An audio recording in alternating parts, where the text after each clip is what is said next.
Morning was just slightly chaotic. Once everyone was awake, Mom wanted more details about what happened the night before. Which, who could blame her? I was honestly surprised I hadn't gotten a full interrogation the night before. In all honesty, I wasn't really an expert with making up lies on the spot, but I couldn't really dodge her questions. Especially not first thing in the morning. So you just heard it tapping on the glass?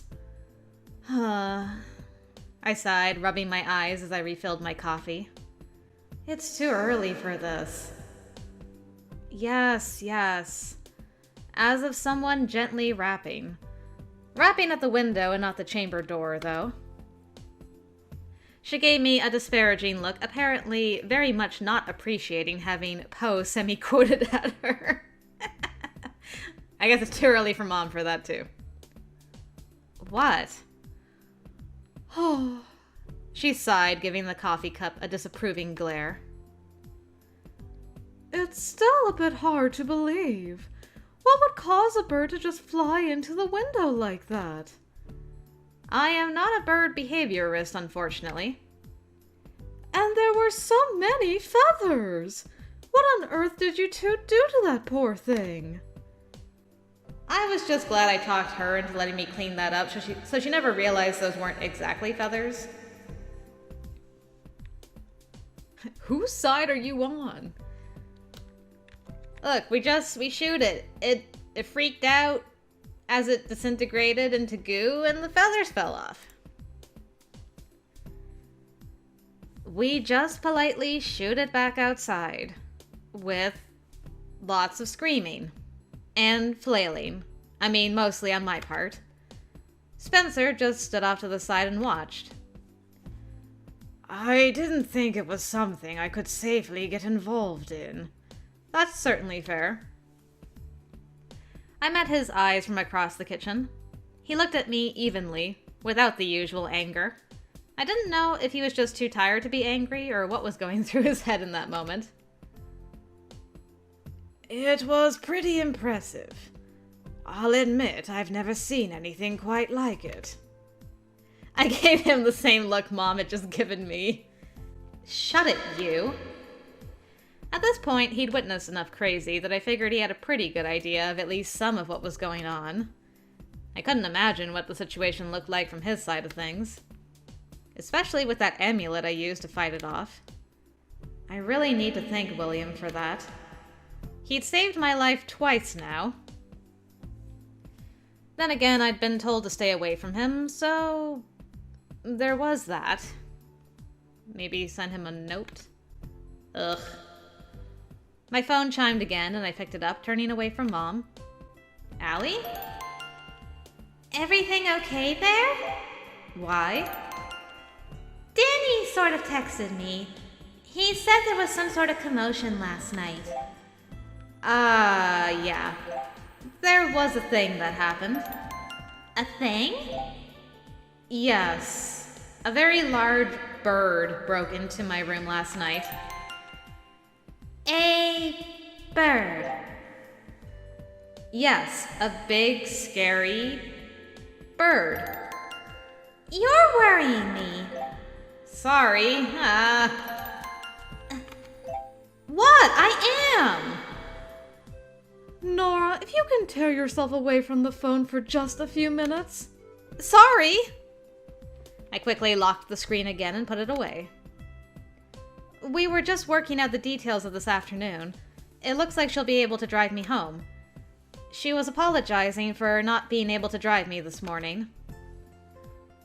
Well, Spencer's been driving you so much lately that your dad is thinking of easing the rest of his sentence. Oh. Well, yay for Spencer. Anyway, I don't know how quickly we can get someone here to fix your bedroom window. Your dad's going to try to pull some strings and see if he can't get someone here earlier than the middle of next week. Well, I can try to sleep over at Allie's this weekend? Oh, that's a good idea. I didn't know if Allie would be up for an unexpected guest, but it might be easier for our magic lesson, if that was still on. And I'd feel safer at her house than at mine, that was certain. Do we get to see her house? That would be perfect! If I recall, you have a day off on Monday, so that'll give your father until Tuesday to get something sorted with your window. If Allie says yes. As if Allie would say no. Okay, that was true, normally. But with Samhain, I wasn't sure. Of course. Halloween is Sunday. Maybe the two of you could stop by. That would be fun. I rolled my eyes. Mom, I don't think kids even go out trick-or-treating anymore, you know. Of course they do. I talked to the neighborhood association. They said there's always a little event in the neighborhood for all the kids. If Allie says yes, then I'll see what we can do, okay? Perfect. I drained the last of the coffee and rinsed the mug. Spencer, I'm ready whenever you are. I'll be a minute. I grabbed my things and headed outside, wondering why the crazier things got the more normal my relationship with him felt. Because all the lies and stuff are coming down. It was going to be an interesting ride to school, for sure. I stepped outside and carefully glanced around, keeping the hand in my pocket firmly on the amulet. I had never seen the ghost thing in broad daylight, but I wasn't taking chances. I didn't know if I'd killed it last night or if I'd just run it off. I was hoping I'd never find out. There didn't seem to be anything suspicious lurking around, so I headed down the front steps. To my surprise, Allie's car pulled up in front of the house as I was putting my things in the car. What's she doing here? The driver's side door opened and she stepped out, her expression serious. I said I was going to ride with Spencer. I know, but I was worried. I did say I'd explain things at school. I lack patience. I can see that. Hey, can you blame me? Considering all the craziness that's been going on. As your best friend. I can always find something to blame you for. Ha ha. I guess I was worried for nothing if you can still find the energy to act like a brat. True enough. The day I have no snark left is when you know the end is near. She made a face as she looked toward the house. A frown creased her brow. Is your bedroom window broken? Yeah. What on earth happened? Hey. Oh, hi. And there was Danny, sort of standing half behind the edge of the fence, watching us with a concerned expression. Sorry to interrupt. I heard voices and thought I'd check to see if everything was okay. Everything's okay now. Last night? Yeah. Last night. There were things that happened. So I heard. It sounded pretty intense. I heard that you heard. Allie gave me a pained look. What? I know it's difficult for you, but could you please take this seriously? Hey, I was the one whose room was broken into by an angry ghost. I am taking this seriously. In fact... Don't you dare. Dead serious. I hate you. You're almost as bad as my father. I just chuckled softly. Yeah, well, it's the only way I can keep my sanity in the middle of all this. So an angry ghost, not a bird. Bird was the cover story.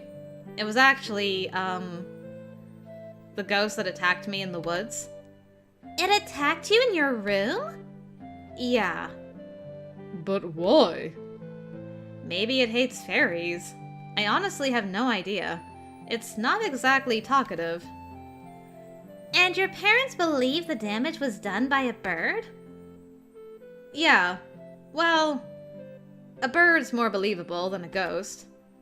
What about Spencer? Saw everything. Wait, your brother saw it? Vilos knows, don't worry. This isn't the first time Spencer saw something he shouldn't. Not by a long shot. Look, just meet us in the club room or something. Even after our talk, Spencer's going to have questions I can't answer. And I'll give you a more detailed version of last night. I'm really worried that thing followed you to your house. Me too. Just for the record, next time something like this happens, you can call me. Or Elliot. We're right here. Always. Thanks, old boo. I'll remember that, but kind of hard to text when you're trying to avoid being murdered in your room by an angry ghost. Just saying.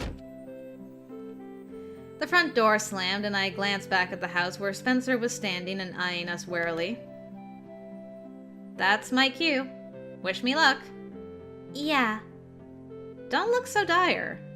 In the end, it was scary, but I'm okay, and Spencer's okay, and everyone is okay. Yeah. See you! Danny returned to his house, and Allie reluctantly got in her own car, leaving me to deal with Spencer alone. What was that? Emergency meeting? Well, Allie was worried. Right. And Allie... She knows about all this, right? Yeah. I'll include that in the explanation of everything else, I promise. And the other guy? Well, he heard what happened last night. Because... werewolves have good hearing? What? Has good hearing? I mean, you saw a ghost in my bedroom, and you're shocked by the existence of werewolves? Anyway, I'll explain that too. Come on. So you're telling me that on the second day of school, they made you join the Mysteries Club because they figured out you weren't a normal human? I hated having to admit that last part to him. That aligned so well with all his accusations. In the past couple of weeks, I'd gotten somewhat used to the idea, but hearing Spencer say it was uncomfortable to say the least. Yeah. And everyone in the club is some sort of non-human? Well, more or less. I mean, Allie and Corvin and some others are human. They just use magic. William Lee is human too. And what about you? We think I'm Fae. Like a fairy? Yeah. We drove in silence for a minute. I sneaked a few sidelong looks at him, but he was just watching the road, his face expressionless. I feel like you're leaving out a lot of details. Not really. I've pretty much told you what I know. I mean, there's a lot to explain. And so much has happened that it all starts to get a bit muddled. Allie uses magic. She's a witch. And Danny's a werewolf. Elliot's a vampire. Elliot from next door? That Elliot? Yeah, that was my reaction too. He doesn't seem like what you'd expect a vampire to be. You're taking this better than I thought you would, really. Yeah, this is the chillest I think you've been.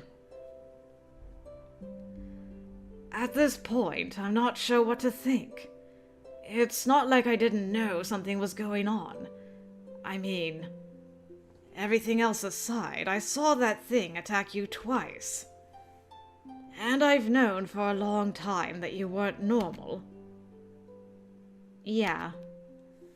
He pulled into a parking space at the school and killed the car engine. I thought you knew everything all this time.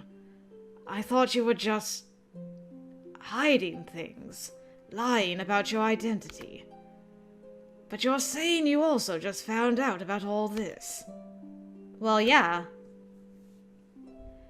And you really don't remember what happened 5 years ago? That wasn't a lie. No, it wasn't. It's still hard to believe you don't know about it.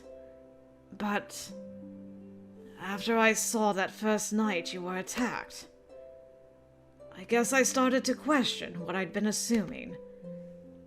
I still don't trust you, and I don't know if I believe you. I'm not going to lie. That kind of pisses me off. But at the same time, I guess I can understand. Neither of us made any move to get out of the car. Instead, Spencer turned toward me, still frowning. Did you know that sometimes you change? I don't even know what you mean by that, much less know that I do it. Change how? You change. Everything about you changes. How you look, how you carry yourself. It's like you become a completely different person. I'm amazed that he's actually volunteering this of his own accord. Alright, I like the Spencer, alright. A transformation of some kind? When? When do I do that? You do it when you sleepwalk. You did it the night of the first attack, briefly. Long enough to fight that thing off. Wait, I fought it off? Who else fought it off? Me? Well, I don't know. All I remember was the feeling of being swallowed up by darkness, and then being pulled back into my body. Allie thought maybe it was you, because of our twin connection or whatever. I know, I'm also not sure we have some kind of mystical twin connection, but at the time we didn't have another way to explain it. I felt like someone pulled me back, and you were the only other person around. I didn't do anything. What happened was that you changed. White hair, blue eyes, horns. You did something and that thing dropped you. And then you were you again, freaking out, shivering on the ground. That was when I started thinking maybe you and that person were different. White hair? Horns? I somehow wasn't surprised. That face, or the person who it belonged to anyway, definitely had something to do with all this. When you say it like that, it sounds like you think I have multiple personalities or something. He shrugged. I'm telling you what I've seen. That person was the one I saw 5 years ago, too. You mean when you... Yeah. When I was the one being attacked. What exactly happened back then?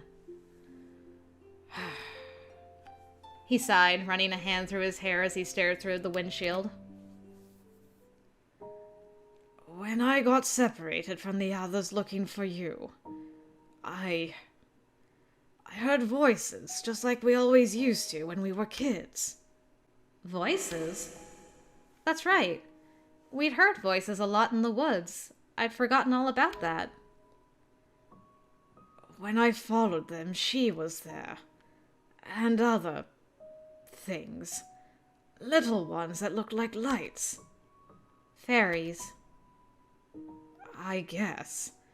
Anyway, they saw me and she was suddenly you. And they were swarming me, screaming. It was horrible. His voice trembled as he spoke, and I couldn't begin to imagine how terrifying something like that was for a 12-year-old. I didn't remember any of it. I didn't remember changing my appearance. I didn't remember him finding me. I definitely didn't remember anyone chasing him or hurting him. It was unnerving to think I'd really done something like that. But at the same time, I couldn't deny that feeling I'd been having that there was someone else in my head. Like I was hearing a voice that wasn't me. But what did that mean? What is that thing that keeps attacking you anyway? I don't know. And the stuff at school. The lockers, the stairs. That wasn't just normal stuff either, was it? I mean, there weren't really birds that hit the windows, right? There weren't. But that's something unrelated to all the rest of this. It has to do with something murdering spirits in the area. Murdering spirits? How do you murder a spirit? I don't fully get it either. They have these energy cores or something. You can destroy them and stuff.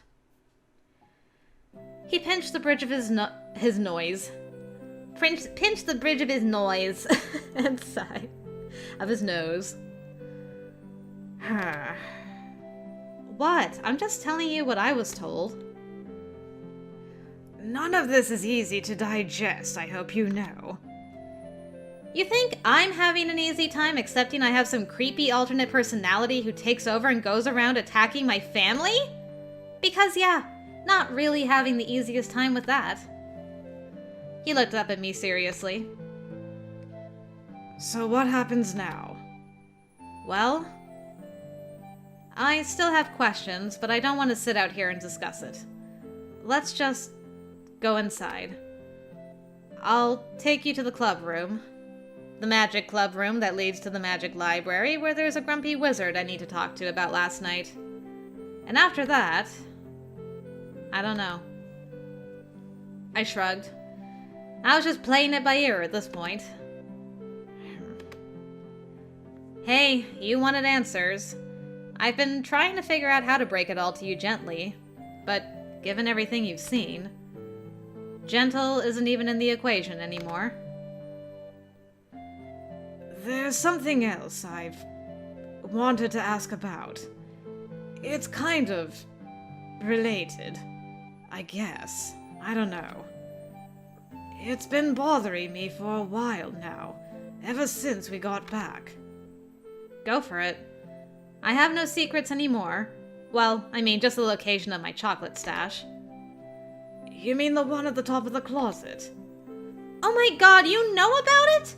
Are you the one that raided it? Because I was so certain that was the brownie, and I may have to strangle you now. Brownie? Wait. A brownie stealing chocolate? It's not some kind of chocolate cannibalism or whatever weird thing you're imagining. A brownie is... well, it's the thing that's been pranking you at the house. It's a... brownie? A type of fairy. Apparently they're nice if you don't make them mad. Ugh, great. Anyway, what did you want to ask? I still can't believe he knows about my chocolate stash. I gotta move that now. I was going out to find a new place for it, yeah. Well, it's about that hill behind our old house. I stopped dead in my tracks when he said that, one foot on the first step. Hill? My mouth went strangely dry at the mention of it. I hadn't even thought of that place lately, but why did the mention of it seem so ominous? A drop of pain blossomed behind my eye as an old memory tried to surface. What's wrong? That... hill. It... A door somewhere behind us slammed shut, jarring me out of whatever that had been. Heart thumping, I glanced back, but the hall was empty.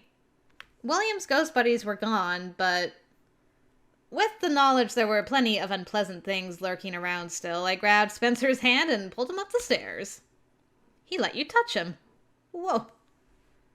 Let's just go for now. We'll talk about it in the club. I have to warn you. I don't actually know what's going to happen when you walk in there with me. There are spells and magic and things that are supposed to keep normal people from seeing it properly. But you can see that ghost that attacked me. You saw the fairies 5 years ago. I have no idea if you still count as normal. As we approached the room, I couldn't help but think it would have been better to just tell Spencer the truth from the start. All this secrecy had caused so many issues. Ya don't say. It was all so stupid. The agency was supposed to be making things easier for people, but the secret by its existence made things harder. Why was it all even necessary? Because of Grant. We walked silently up to the club room. I stopped a few doors down. Yeah, I'm not letting you out of my sight. As one, my twin. Look, just brace yourself. And please don't freak out. It was a little disorienting for me the first time. When we walk in there, you're either going to see absolutely nothing and I'm going to look insane, or the entire room is going to change. Change how? It's going to look like a totally different room. And I don't know if anyone's in there. Hopefully everyone has their head on. Ahem. I took a deep breath and led him to the club entrance. I went through first, and he followed me. And then we were standing in the club room, the same club I'd gotten to know the last couple of weeks. The look of surprise on Spencer's face was almost comical, but at least he wasn't freaking out. Yet. Spencer, your mouth is hanging open. It's weird. He snapped it shut as he looked around the room wide-eyed. What? Yeah, been there. What? Mm-hmm. He glanced back at the door.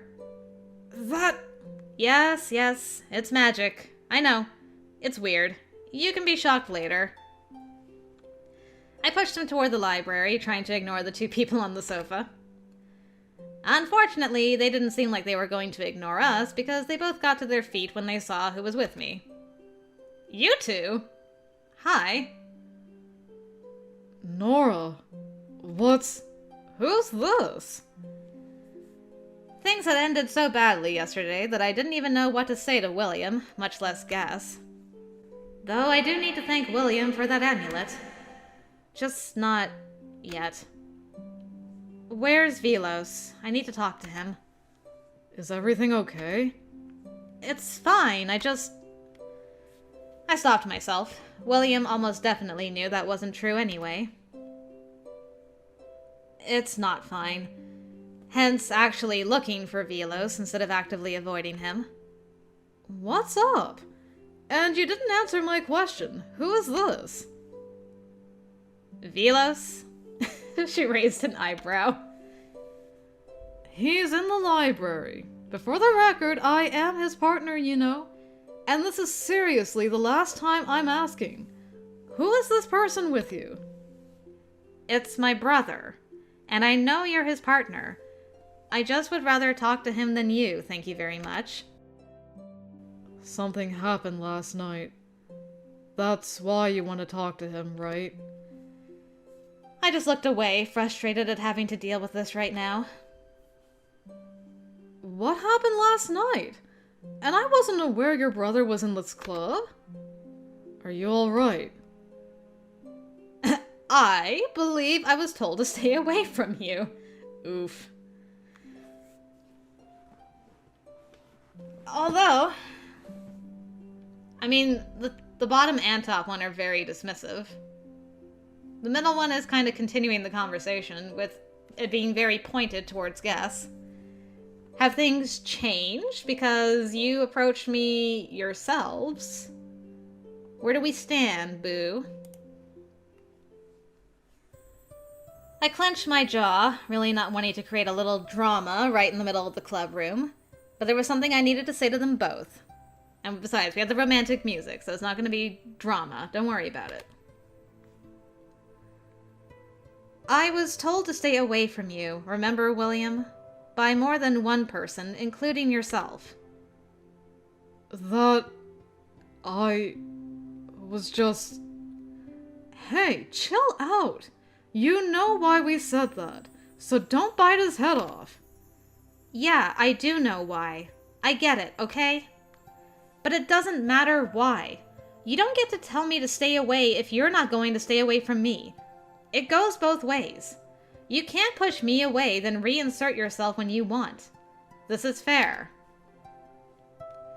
This relationship doesn't happen based on your terms only. I didn't and don't care if it's dangerous or scary being around William. I wanted to be a friend, and it should have been my choice. The choice was taken away from you because other people got dragged in. You can't be my friend when we're in the club room, but not my friend the rest of the time. That's not how friendship works. I ignored Guess for the moment and looked straight at William. I knew I was being harsh, but this one time I was going to have to resist the urge to handle him with care. I mean, none of the options were very caring, so... Because I really felt like he needed to hear this, if only because he was so used to pushing people away that I felt like he really might not know that wasn't how a normal friendship was supposed to be. I can't worry about you in here, be close to you in here, then turn my back on you the rest of the time. And I can't watch you do the same thing to me. It's kind of a moot point anyway, with the entire group of them gone. Oh, so now you're willing to let me talk to William again because it's no longer inconvenient. I'm just saying. You don't get a say in our relationship in the first place. That's what you're not understanding. Relationship? Exactly what kind of relationship are we talking about? Because I feel like I'm listening to some sort of weird confession. We got the two siblings here for the confession, William. You ready? It's none of your business. That's my point. Our relationship does not involve you. Oh my god, I literally do not have time for this. We're going to talk to Vilos. Good talk, everybody. Good. I grabbed Spencer's arm and dragged him to the library without another word. I did the super secret knock, painfully aware that he was watching my every move. Brace yourself. I mean, again.